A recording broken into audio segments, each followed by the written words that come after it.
Eh, ya, yang pertama kita masing-masing menjelaskan kemarin yang terkait dengan persaudaraan manusia, paper 134 ya, ayat 4 ya, membahas mengenai kedaulatan. Ya, mungkin ya saya serahkan ke Prof. Siapa dulu yang memulai gitu. Nah, sebelumnya kan Pak Nuk nggak ikut ya. Grace ikut tapi sibuk kiri kanan, nggak masuk. Jadi kita elaborate dulu ya. Kenapa kita harus bicarain topik ini gitu? Itu pertanyaannya buat kita semua. Bu Rini mungkin ada penjelasan kenapa kita membahas, kita rasakan relevan nggak kita membahas topik ini? Ya, ini berangkat dari apa yang teringat oleh saya dalam perspektif saya, mengapa kita membahas topik pengajaran Urmia ini. Ini satu hal yang amat sangat spesial, oleh karena mungkin ini satu-satunya SOP yang diberikan ya, diberikan oleh Yesus di dalam mengajar di Urmia, yang mana beliau memberikan langkah-langkah konkret bagaimana how to do things gitu ya, how to do things, termasuk dalam menjaga perdamaian, dan juga nantinya kemungkinan ini yang saya belum jajaki, bagaimana kita bisa mengelola hidup dengan lebih baik ya, usaha-usaha kita dan sebagainya. Itu berangkat dari situ, bagaimana kita bisa mengelola apa yang dipercayakan pada kita, baik dalam hal talenta dan sebagainya. Itu sepertinya ada di dalam strategi yang diajarkan oleh guru pada saat itu, yang mana ini tidak ada di paper-paper yang lainnya, tidak pernah dibahas secara detail, cenderung lompat-lompat. Nah, di paper ini adalah adaptasi dari yang diceritakan oleh timnya Melkisedek yang bisa diterima oleh manusia di zaman ini. Jadi itu sudah diadaptasi dari yang aslinya pengajaran guru di Urmia. Dari situ kita berharap bisa mengenal lebih sistematis bagaimana arahan step by step yang bisa kita lakukan, tentu dengan memahami esensi dari setiap langkahnya itu. Maka di pertemuan hari ini direncanakan untuk membahas langkah pertama, mengenal langkah pertama, mengelaborasi. Itu sekilas introduction-nya kali Pak Richard. Terima kasih Bu Rini. Itu kan diadaptasi, Ibu bilang ya. Kan pengajaran yang paling sistematik dan paling lengkap dan paling formal dari guru kan. Pada saat itu. Berarti sudah lengkap, komprehensif, formal, tapi pun diadaptasi. Nah, sementara itu, waktu dia melakukan pengajaran itu, kan banyak sekali wakil-wakil dari berbagai macam agama, kan ada 30 kalau nggak salah. Ya. Artinya, pengajaran-pengajaran atau pemahaman-pemahaman mengenai ajaran agama 2000 tahun yang lalu, termasuk Al-Quran, itu harus kita adaptasi lagi. Nggak bisa dengan pemahaman seperti Al-Quran 1400 tahun yang lalu. Bible berarti tidak bisa lagi 2000 tahun yang lalu kan pemahamannya. Kita sering mengutip dari Al-Quran peristiwa 1400 tahun yang lalu, Nabi begini, Yesus 2000 tahun yang lalu begini. Nah kalau kita lihat dari sini, itu pengajaran yang udah paling lengkap, paling sempurna aja dari Yesus masih diadaptasi dalam keadaan sekarang. So the moral behind that, berarti kita tidak bisa statis. Betul? Nah, kalau di Islam itu selalu harus melakukan istihad. Istihad itu apa tuh Pak? Artinya Pak. Pak Gun. Apa ya? Mungkin Pak Yusuf mungkin. Pak Kiai. Ya, kita meningkat gitu, Pak Richard. Jadi meningkat dari keadaan yang lama ke keadaan yang baru. Jadi memang sebenarnya intinya ya adaptasi itu tadi sebenarnya. Jadi di dalam setiap kali kita melakukan perubahan itu adalah suatu peningkatan dari keadaan yang lama ke keadaan yang baru. Nah, tapi kalau menurut saya ya, tadi itu Bu Rini terus langsung ke kuliah Urmia ya. Tapi sebenarnya sebelum itu, sebenarnya kita ini beranjak dari tantangan Pak Imbang sebenarnya. Pak Imbang itu menawarkan sesuatu ya yang sifatnya permodalan yang besar. Nah, oleh kita itu harus disikapi seperti apa. Nah, kemudian Pak Richard kan waktu itu menambahkan dan menjelaskan ya, kalau kita ini sudah spiritual, apa kita bisa tuh mengelola yang sifatnya yang sifatnya material untuk kesejahteraan kita?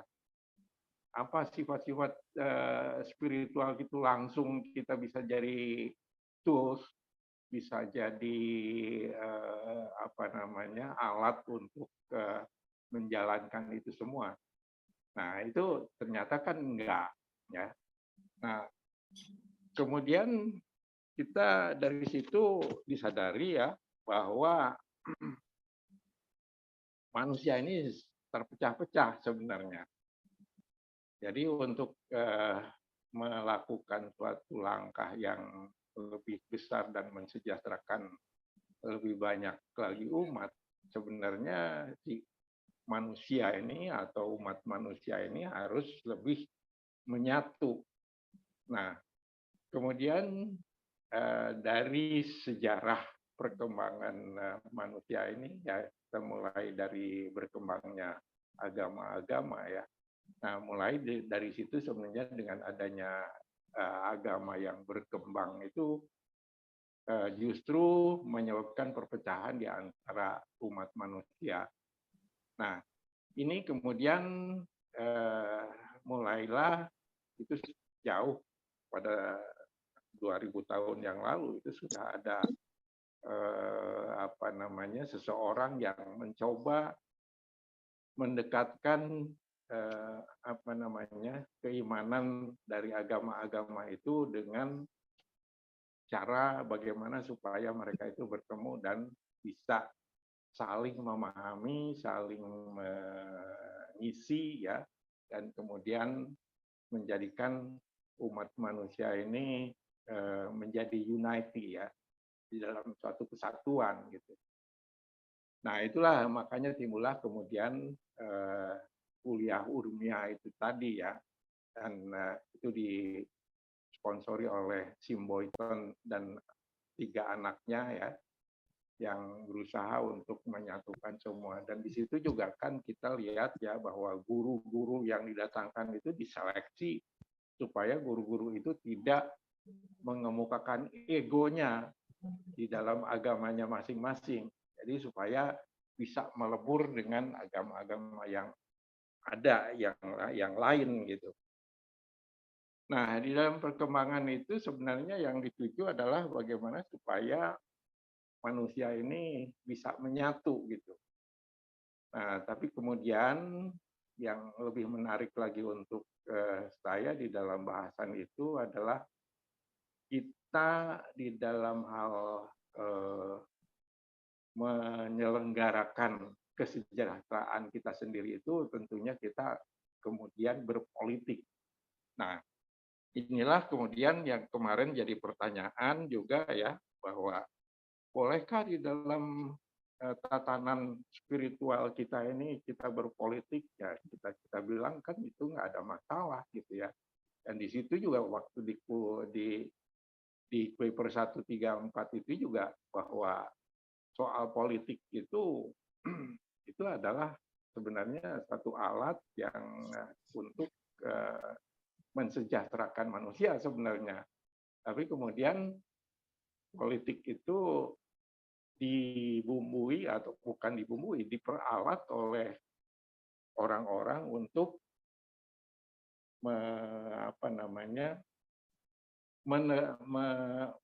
menekan orang lain dengan powernya gitu. Nah, itulah political power jadinya. Nah, di dalam paper itu saya baca ya bahwa bibit dari semuanya itu adalah kita perasaan kebanggaan nasional ya. Nah, itulah yang menjadi menjadi asal mula dari perpecahan di antara bangsa-bangsa itu. Nasionalisme sebenarnya. Nah, ini tricky juga nih masalah nasionalisme itu. Kalau kita tidak punya perasaan nasionalisme ya di dalam satu bingkai negara, ya negara ini akan pecah gitu ya. Nah, tapi sebaliknya di situ kan kita harus menyerahkan nasionalisme itu kepada suatu tatanan yang lebih besar, yaitu tatanan dunia. Nah, ini kalau misalnya sekarang ya negara-negara di dunia yang sekarang itu, udahlah kita lepaskan nasionalisme kita serahkan kepada PBB. Nah, sedangkan kita tahu sendiri ya PBB sekarang itu siapa gitu. Itu isinya udah lebih banyak dark side-nya di situ di PBB itu. Kalau kita menyerahkan nasionalisme masing-masing, itu berarti kita ngasih makan ke buaya yang lagi mangap gitu. Nah, habislah semua gitu. Nah, saya kira intinya di situ ya, bahwa pada saat ini mungkin juga kita belum saatnya kita bisa menyerahkan nasionalisme masing-masing untuk kesejahteraan seluruh dunia ini ya pada suatu badan dunia. Karena ternyata ya badan dunia yang ada ini adalah kalau menurut saya ya buaya gitu. Jadi saya kira itu Pak Richard yang saya bisa tangkap isinya dari paper 134 itu. Ya, terima kasih Pak. Terima kasih Pak, supaya nanti apa yang disampaikan oleh Bu Rini dan Pak Tun dan kawan-kawan yang lain lebih mengerucut ya. Itu kan dibagi 3 bagian pembicaraannya. Mengenai kedaulatan kewilayahan dan manusia, lalu politik, lalu hukum dan freedom. 3 itu. Nah, kenapa itu bisa diadaptasi dengan kondisi sekarang? Grace waktu itu sudah menjawab karena kondisi sekarang lebih complicated. Nah, coba kita lihat suasana kebatilan sampai Sim Boyton bisa bikin itu. Jadi sebenarnya kan yang diusulkan oleh Pak Imbang itu satu usul, tetapi spirit yang mau kita pakai adalah spiritnya Sim Boyton. Itu kan spirit Sim Boyton sebenarnya. Sim Boyton itu menyatukan antara filsafat, sains sama religion. Pendekatannya itu Sim Boyton. Nah, suasana pada waktu itu, zamannya Yesus, itu suasana yang paling kondusif secara politik, secara ekonomi, secara sosial. Kenapa paling kondusif? Dan kenapa Yesus juga lahir di situ 2000 tahun yang lalu? Pada saat itu tidak ada sistem negara, yang ada kerajaan. Sehingga istilah yang dipakai oleh Yesus sering dia pakai kerajaan surga, kerajaan. Nah, sekarang itu nggak berlaku lagi. Karena dulu itu nggak nggak ada state, itu nggak ada. Yang ada itu kerajaan. Jadi adaptasi kita nanti, ya ketika nanti kita menguraikan itu, begitu dengar nama kerajaan, nah, makanya saya bilang harus istihad. Ya, istihad itu melakukan kaji ulang. Ya. Kalau kita bilang kerajaan surga, oh nggak cocok udah kita ngomong itu kerajaan surga. Kerajaan dunia udah nggak cocok lagi. Ya. Nah, suasana pada waktu itu ada namanya the Silk Road. Jadi yang dominan itu adalah kerajaan Romawi ya di barat, ya itu dia lah. Yang Makedonia Romawi, yang timur Han. Ya. Nah, ekonomi pada waktu itu berkembang sekali. Jalur-jalur infrastruktur jalanan itu berkembang sekali. Dan dalam politik itu fleksibilitasnya bukan main. Seperti Paulus, dia itu warga negara Roma, tapi dia juga orang Yahudi, bisa dua keluarga negaraan. Makanya dia bisa kemana-mana pakai warga negara dia sebagai orang-orang Roma. Judgment juga nggak seperti sekarang, judgment. Lalu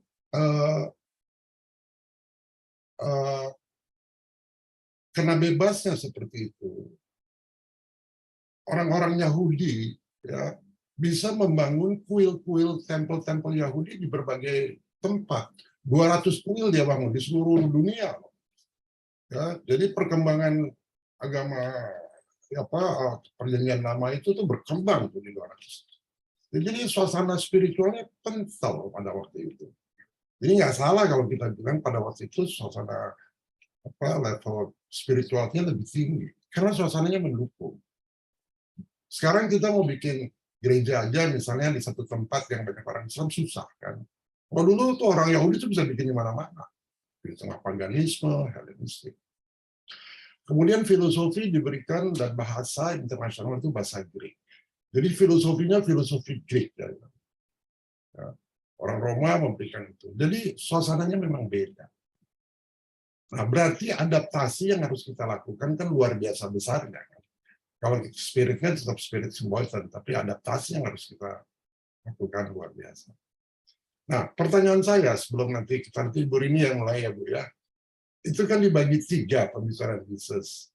Pertama spiritual, kedua divinity, ya. Kedua tadi yang disampaikan oleh Pak Yusuf, politik, yang ketiga yang hukum sama ini. Nah, sekarang kalau kita lihat sekarang,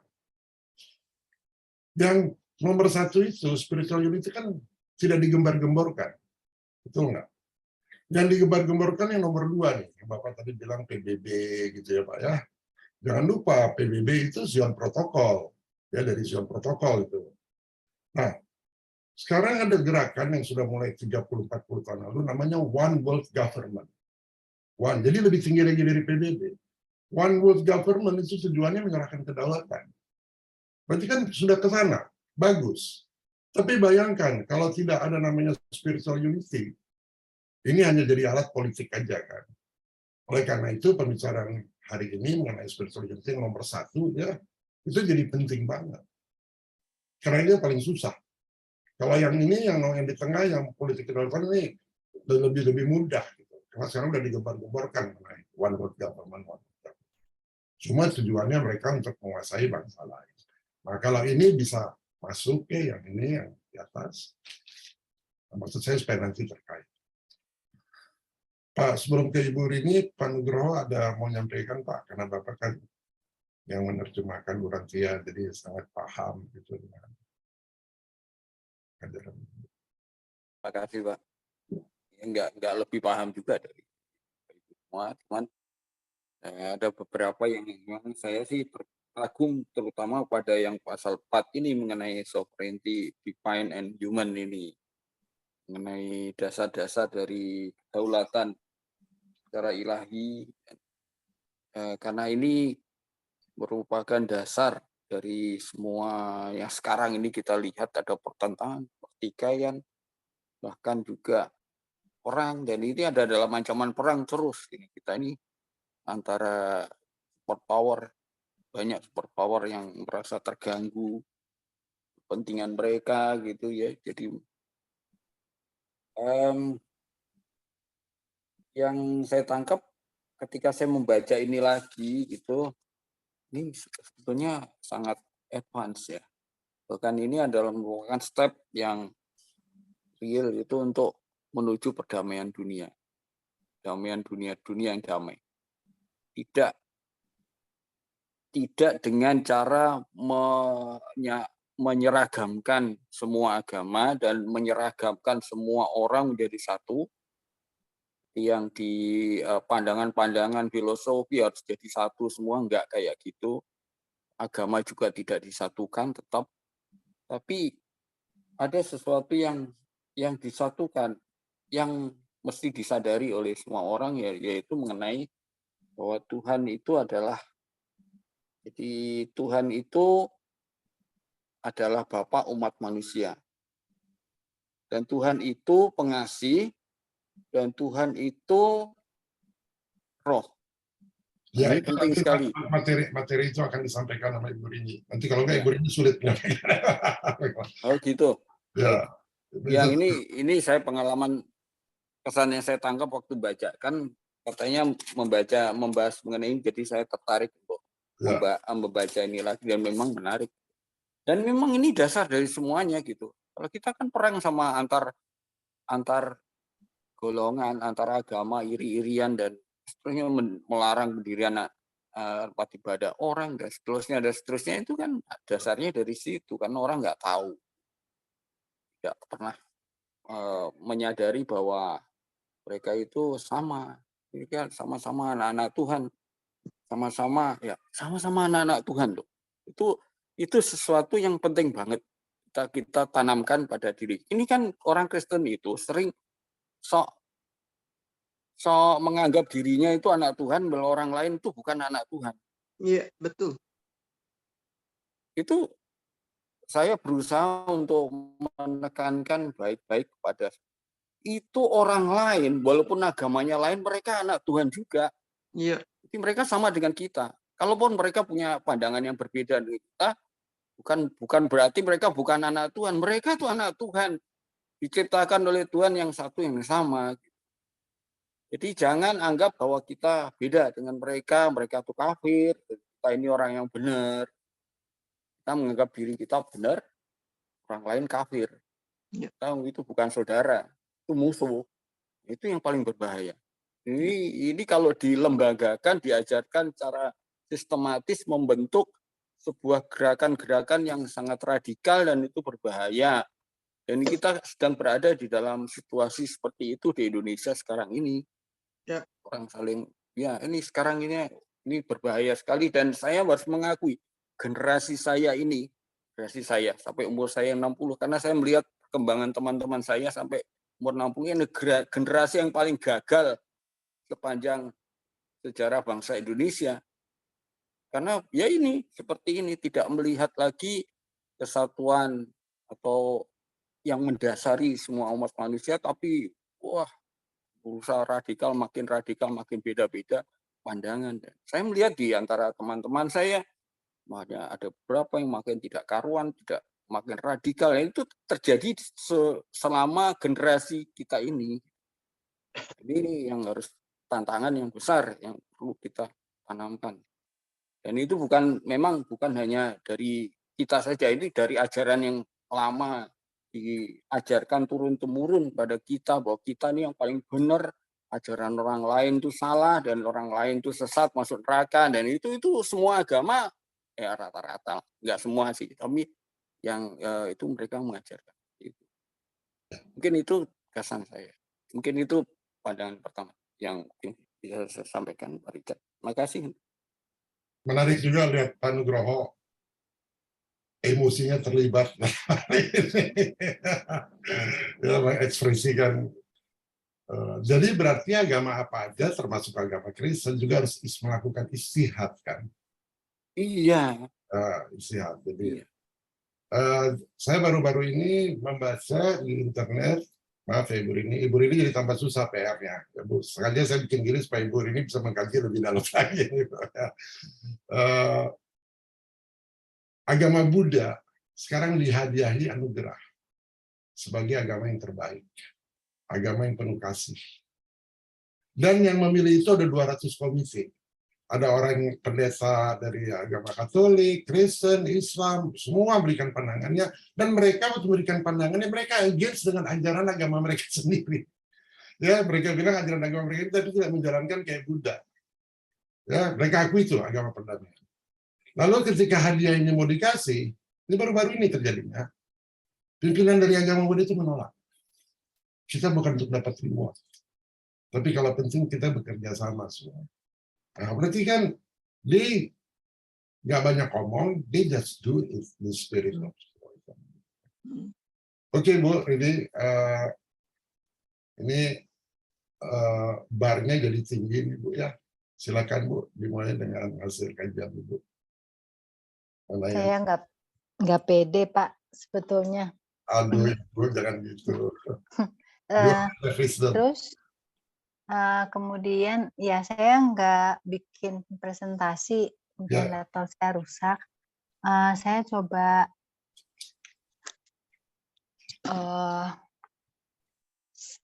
menggunakan foto. Nah, ini aja. Saya ngobrol dari sisi inti yang saya tangkap saja, bahwa kembali lagi kita mau membicarakan mengenai how to begin with, gitu ya. How to begin with yang benar. Di situ mulai dengan persaudaraan manusia itu didirikan di atas dasar kebapaan Tuhan. So kita lihat Bapa, dan kita semua adalah anak-anaknya seperti yang Pak Nugroho tadi sampaikan, mau agama apapun, kita itu kan sama. Nah, dan di dalam diri Bapa itu punya ciri khas, ada value, karakter yang itu adalah karakternya Bapa, kayak justice, mercy, love, service, ya, dan everything yang goodness, beauty, love itu embedded di dalam situ. Nah, kalau kita melihat Bapa sebagai Bapa, maka anak-anak itu punya value pun akan mengacu ke dalam value-nya Bapa. Nah, di situ ketika kita masih berada di dalam alam material, seperti yang saya contohkan, kalau kita menganalogikan dengan tingkatan Borobudur ya, layers of soul evolution, yang pertama adalah Kamadhatu. So, selama kita masih berada di dalam level material, maka kita tidak bisa melepaskan dari perbedaan yang tidak esensial sebetulnya. Selama kita masih material minded, maka akan banyak sekali masalah-masalah yang mengganggu kita punya ascension ataupun soul growth gitu, dan kita tidak bisa melihat apa yang esensial, apalagi melihat karakter Bapa begitu. Kita melihat dan egocentrism dan egoism itu menjadi sangat kental. Only if kita bisa letting go all that material, karena ini kan semua sebetulnya adalah attachment ya, yang membuat kita manusia ini menjadi terperangkap di dalam karmik. Ini mungkin tidak relevan. Di dalam kedagingan, ya, thank you Bu Grace. Itu yang menyebabkan banyak pertikaian dan perselisihan, yang Pak Richard punya istilah apa Pak? Sorry, yang iri hati, jealousy, apa? Evagis ya. Nah itu yang ada di dalam tataran material. Oleh sebab itu kita melihat dalam paragraf di paper 134 bab 4 itu, Tuhan Bapa yang mana roh itu mengaruniakan juga fragmen dalam diri rohnya untuk tinggal dalam hati manusia, which is thought adjuster. So kita punya kualitas yang sama dengan kualitas Bapa. kalau kita punya kita berorientasi pada kualitas tersebut dan kita soul kita itu berorientasi padanya, maka kita akan punya satu proses yang akan mampu menanggalkan anything yang sifatnya material. Dan itu juga membutuhkan free will ya, free will. Hanya ketika kita bisa melepaskan, memutuskan bahwa I will live according to your will, I will live, I know, gimana kalimatnya ya, jadi saya dengan sadar mengetahui dan memutuskan untuk hidup according to his will, maka saya akan mengikuti kehendak Bapa. Nah, disitulah hanya ketika Tuhan Sang Bapa menjadi kehendak tertinggi, itu manusia tidak lagi hidup di dalam kedagingan dan membuat,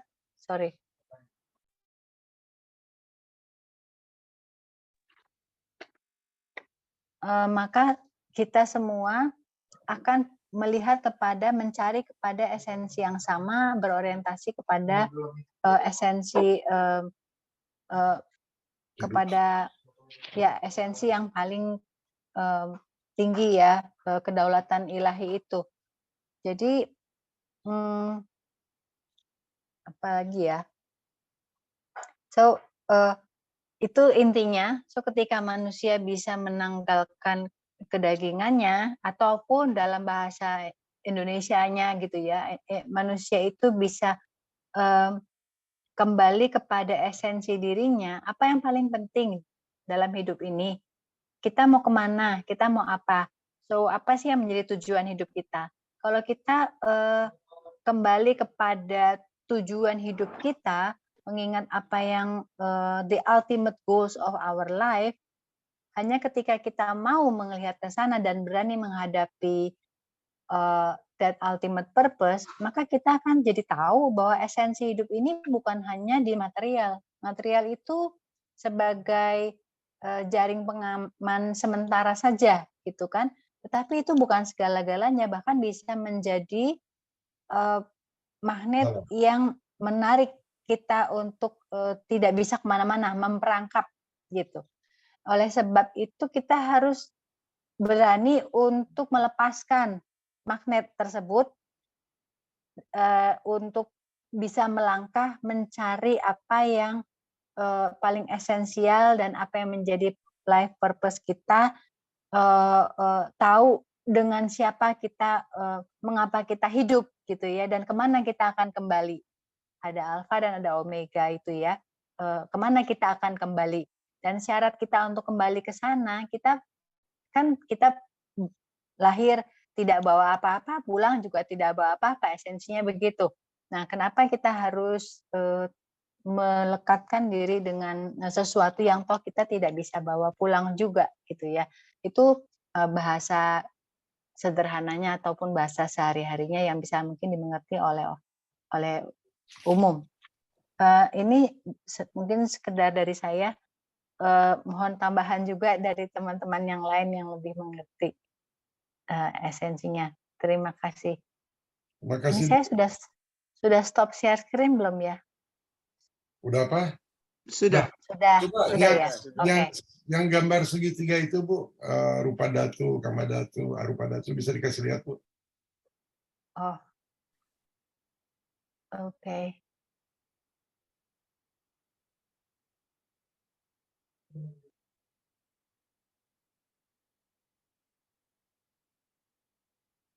Yang ini Pak?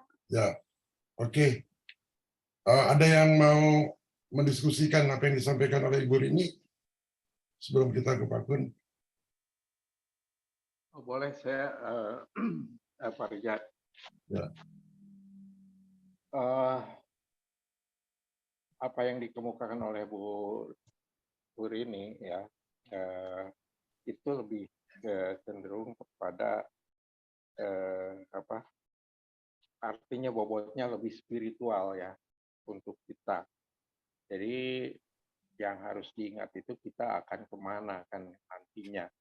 Dan saya kira memang kalau kita baca di beberapa bagian buku Urantia Revelation ya, bahwa sebenarnya kalau kita nanti sudah sampai ke sana, kita melihat lagi ke belakang ke dunia yang sekarang, dulu itu apa sebenarnya nggak ada artinya gitu ya dibandingkan dengan sekarang nanti pada saat kita ada di sana itu.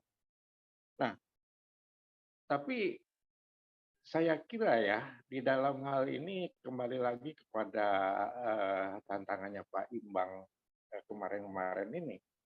Jadi gimana kita cara berbagi dengan saudara-saudara kita yang memerlukan, yang masih memerlukan, dan itu memang bukan suatu kemewahan, tapi hajat hidup benar-benar untuk bisa mempertahankan hidup.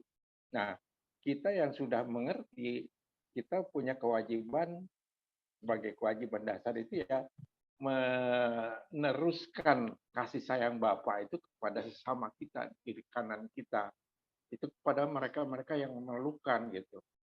Nah, untuk itu kan kita tidak bisa lepas daripada kondisi kedagingan kita sebenarnya. Dan saya kira di dalam hal ini saya lebih setuju kalau kita itu tetap di dalam suasana kita ini sebagai manusia, tetapi kita tetap punya gambaran yang jelas bahwa kita itu nantinya akan kemana gitu. Nah, itulah yang sebenarnya yang harus kita imani, bahwa kita ini seperti disampaikan Pak Nugroho itu, jangan lupa kita ini anak-anak Tuhan gitu, dan kita akan kembali kepada Tuhan. Nah, itu dari segi spiritualnya kita nggak lepas, tapi juga segi materi untuk melaksanakan tugas kita meneruskan kasih sayang Bapa kepada sesama manusia, terutama yang memerlukan. Nah, ini perlu di dalam suasana materi juga gitu. Jadi saya pikir kita tetap santai di dalam suasana materi, tapi kita juga tetap terhubung dengan jalan kita nantinya. Saya kira mungkin seperti itu, Pak.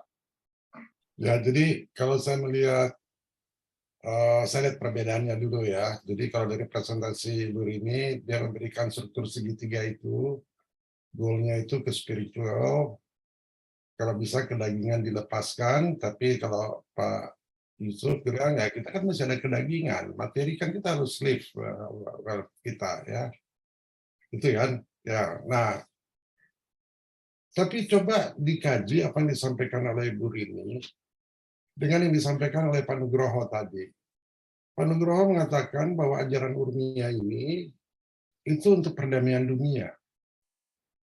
Jadi kira-kira kalau kita hanya bicara spirituality saja, sementara banyak orang-orang yang secara welfare-nya, materinya, kedagingan kekurangan, itu kan akan sulit sekali kan, kalau itu nggak diperhatikan. Gitu. Nah, kalau kita lihat, saya mau cari jalan tengah tuh ya, antara Ibu Rini sama Pak Kun, Pak Nuk sama Pak Yusuf. Kalau kita kaji lagi, itu kan sovereignty, divinity, dan manusia kan.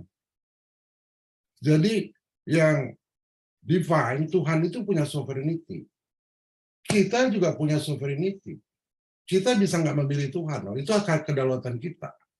Free will kita nggak mau ikut jalan dia. Itu esensinya sebenarnya itu. Ya, kemudian kita juga punya sovereignty untuk memilih agama kita masing-masing dan kita anggap agama kita yang terbaik. Itu sovereignty kita juga kan. Right? Itu hak kita juga. Nah, kita harus menunjukkan bahwa kedaulatan yang kita miliki itu ternyata tidak membawa perdamaian. Ya, masing-masing sovereignty kita punya nggak bawa kedamaian. Oleh karena itu, kita harus tahu kenapa sovereignty yang dimiliki oleh manusia tidak membawa kedamaian. Karena kita punya sovereignty bukan super sovereignty. Yang menyatukan semua sovereignty ini adalah sovereignty dari pencipta kita, apapun namanya itu. Nah, kalau kita bisa mengatakan itu kepada saudara-saudara kita yang lain, bahwa tidak ada lagi sovereignty of our keagamaan, ya, tapi menyerahkan kepada yang satu, itu jalan menuju ke perdamaian sudah mulai bisa kita rintis. Tapi itu tidak bisa kalau yang lecture yang kedua mengenai politik nggak dijalanin. Itu nggak bisa juga jalan walaupun politik dijalani kalau yang ketiga itu, ajaran yang ketiga mengenai hukum dan liberation tidak dijalani. Harus ada kedaulatannya juga. Nah, pendekatannya Ibu Rini ya dengan segitiga itu menarik karena di forward dari Urantia dia menyampaikan bahwa manusia itu selalu mau mencari Tuhan dari bawah ke atas. Ingat nggak kita bicara soal Kiraya? Ya, dia bilang kamu adalah local universe, nama benar apa ini kamu Urantia. Pendekatannya harus top down. Dia mengatakan demikian kan. Nah, sekarang kalau presentasinya Ibu Rini ini top down dan kita hanya bikin yang segitiga di atas satu akan loose. Jadi harus terikat presentasi yang di atas itu nanti dengan yang kedua dan yang ketiga. Tapi nggak apa-apa. Memang maksud tujuan kita tuh yang ini dulu, lihat dari kacamata itu. Nanti kita lanjut sama yang kedua sama yang ketiga. Paham nggak maksud saya? Kan intinya kan untuk perdamaian dunia. Ya. Jadi yang nomor satu itu adalah menyerahkan kedaulatan itu kepada yang punya otoritas tertinggi. Jadi konflik antar agama udah nggak ada lagi. Nah, kenapa kita mengatakan demikian? Karena selama 2000 tahun sejak datangnya Yesus, itu perang antar agama banyak banget. Ya, perang salib terjadi kan? Perang salib, perang semua sama agama. Makin buruk tuh keadaan. Itu karena merasa manusia itu punya sovereignty. Ya. Sama dengan national sovereignty yang tadi Bapak bilang, susah sekali tuh menyerahkan nasionalisme. Betul nggak tadi Pak Yusuf bilang? Itu hal sama berlaku juga. Sangat susah untuk orang-orang yang punya beragama menyerahkan sovereignty mereka. Ya akan sangat susah gitu. So that's how we have to discuss about that. Tadi Ibu Rini juga menyampaikan value-value dari Tuhan itu seperti apa. Kan kita ini kan anak-anak dia gitu ya. Nah, value-value tadi Ibu udah ngomong soal mengenai love, mercy ya Bu ya. Nah, nanti kita harus kaitkan itu semuanya. Gimana kita mengkaitkannya? Karena kalau kita hanya mengatakan kita ini anak-anak Tuhan, terus harus SOP-nya gimana? Orang nggak tahu juga. Pak Luke pernah mempresentasikan itu. Oke, Pak Kun, silakan Pak Kun. Giliran Pak Kun, nanti kita tanggapi. Baik, terima kasih Prof. Saya ingin share ini, ada satu slide ya.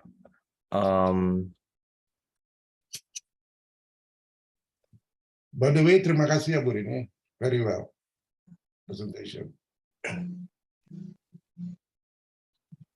Ini mungkin saya besar, mungkin udah kelihatan apa ini ya? Udah ya, udah kelihatan ya.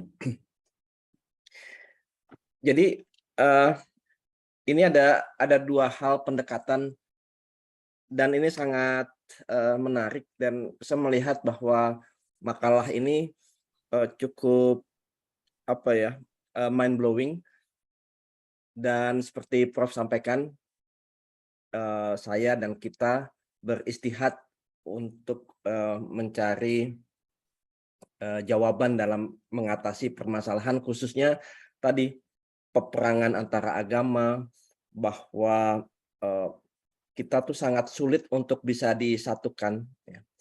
Jadi ini sangat menarik. Yang pertama, kita pernah mengetahui bahwa apa yang ada di makro, di mikro seharusnya itu memiliki korelasi, memiliki matematika yang sama. Jadi kalau kita lihat tubuh kita, itu ada sel-sel. Sel-sel itu ya berkembang ya, membentuk organ ya. Dia bisa saling bekerja sama. Jadi kalau kita bisa bayangkan kalau satu sel atau satu organ perang dengan organ lain, maka kita sebagai manusia nggak akan sehat. Nah, kalau kita analogikan sel itu adalah manusia dan manusia ya yang lain itu ya. Kalau kita selalu bertengkar ya, kita tidak bersaudara, maka kemanusiaan ya. Jadi manusia kita, jadi kalau makronya itu adalah kemanusiaan, maka nggak ada yang namanya kemanusiaan. Nah, ini juga cukup menarik. Saya beberapa hari yang lalu mengikuti acara National Air and Space itu ya. Jadi bagaimana Indonesia bisa berperan di ruang angkasa. Nah, ini udah mulai kelihatan. Dan ini bisa jadi mempersatukan juga ya, mempersatukan manusia, ras manusia. Karena apa? Begitu kita lepas dari bumi, ya, maka apa yang dipertentangkan, misalnya misalnya tanah. Untuk apa lagi? Di Mars, di bulan itu banyak sekali properti ya. Kita mau mempertentangkan emas ya. Di sana banyak, bukan hanya emas yang langka, itu banyak apa materi-materi dari meteor dan lain-lain. Jadi sebetulnya seharusnya apa yang selalu diperselisihkan saat ini gitu ya, begitu kita ngelihat ruang angkasa, begitu teknologi nanti bisa memungkinkan orang ke bulan, bahkan sekarang sudah dibangun berbagai infrastruktur di sana di ruang angkasa. Ini akan mengubah pola pikir kita terhadap permasalahan yang ada di bumi. Bahkan kalau orang mengatakan bahwa bumi terjadi kelangkaan air, pangan dan lain-lain. Ya, kita bisa bayangkan kalau nanti banyak manusia bumi nanti berekspansi ke ruang angkasa ya. Berarti seharusnya di bumi ini semakin lama-lama semakin sedikit ya, sehingga itu pun juga permasalahan itu akan bisa segera teratasi. Nah, jadi ada pemikiran ya bahwa kalau kita di bumi ini dibatasi oleh nasionalisme ya, tanah dan air dan udara misalnya, tetapi di ruang angkasa kita punya satu kebijakan yaitu bebas, itu punya siapa saja gitu. Ruang angkasa punya siapa saja. Jadi punya kita umat manusia.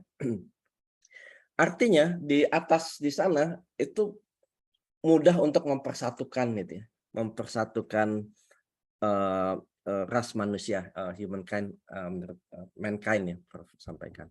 Nah, untuk itu mungkin sebelum ke arah sana gitu ya, ini sangat menarik bahwa tujuan kita untuk persaudaraan manusia ini bagaimana bisa terwujud ya. Nah, di dalam paper ini saya mungkin agak ya sama seperti tadi Prof, ini menyarikan apa yang Prof tadi sampaikan. Bagaimana kita bisa hidup bersama dalam perdamaian ya. Tidak ada bangsa yang terpilih, satu bangsa lebih baik dan lain-lain. Kita mungkin tidak mencabut nasionalisme mereka ya, atau kita tidak mencabut agama-agama mereka, tetapi kita memiliki suatu kedaulatan yang lebih tinggi lagi ya, yang disebut ya kedaulatan roh Tuhan ya. Itu adalah supra kedaulatan. Jadi mungkin hampir sama dengan ya misalnya kita di RT dengan RT, kalau misalnya ribut RT 1 dengan RT 2 gitu. Ada yang di atasnya lagi ya, misalnya kelurahan gitu ya. Kelurahan bisa mempersatukan RT 1 dan kelurahan ribut sama kelurahan ini, kecamatan mungkin bisa mempersatukan terus. Jadi logikanya semakin dia lebih tinggi seharusnya bisa mempersatukan umat manusia. Nah, dan di situ juga ada disebut mengenai Bu Rini juga bagus sekali tadi presentasinya menyampaikan short adjuster bahwa manusia walaupun memiliki perbedaan nasionalisme, perbedaan agama, etnis, dan segala macam. Tetapi mereka memiliki shot adjuster. Shot adjuster satu dan setiap manusia ini juga membimbing manusia menuju fitrahnya. Sebetulnya dengan memberikan tingkat consciousness ya, kesadaran mereka mengenai shot adjuster ini ya, untuk juga taat kepada ini kedaulatan roh Tuhan, ini bisa membangun suatu persaudaraan. Tadi menariknya sel-sel itu di dalam tubuh manusia, mereka memiliki intelijensia yang bahkan yang sangat tinggi sel-selnya itu. Tetapi menariknya mereka sama sekali sel-sel itu tidak mau menggunakan intelijensianya masing-masing. Mereka taat, tunduk dan patuh kepada central command system yang ada di otak kita.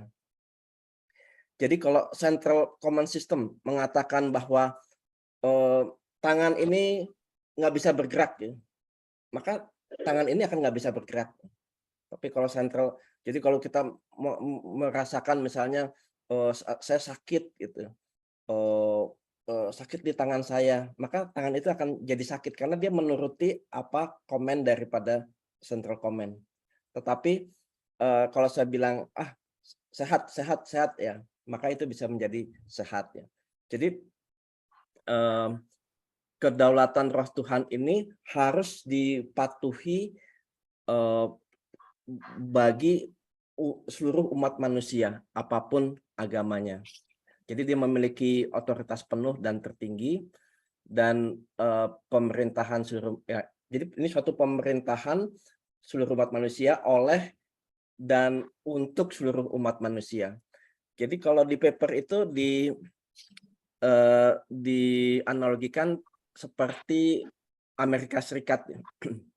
Jadi Amerika Serikat memiliki berbagai negara-negara federal ya. Sampai saat ini mereka bisa bekerja sama dengan baik.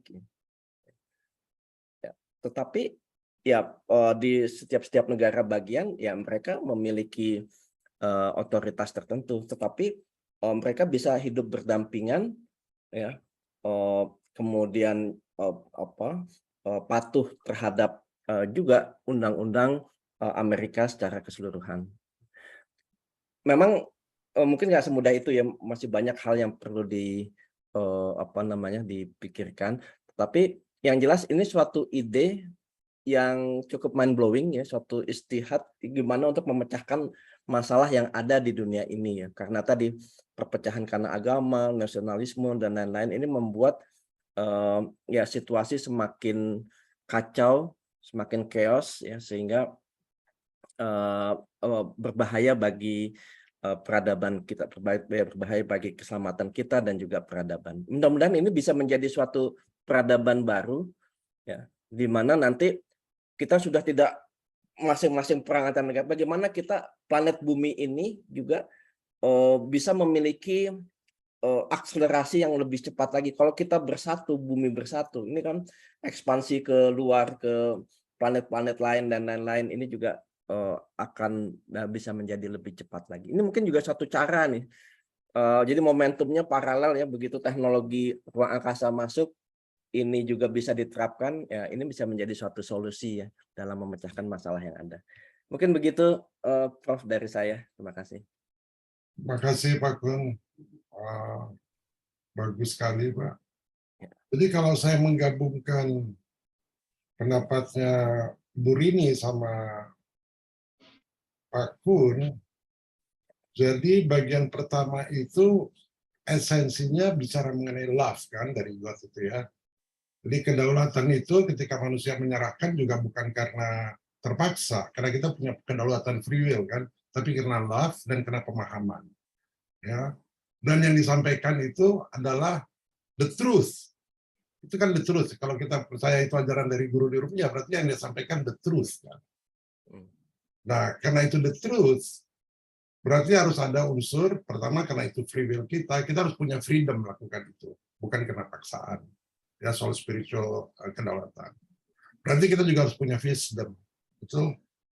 Berarti kita juga harus punya faith, ya. Nah, unsur-unsurnya apa? Harus kita breakdown nanti itu, ya, unsur-unsurnya apa? Itu, oke. Grace ada pendapat, Grace? Ya. Saya rasanya hal itu memang yang diharapkan terjadi kesatuan apa ya tadi istilahnya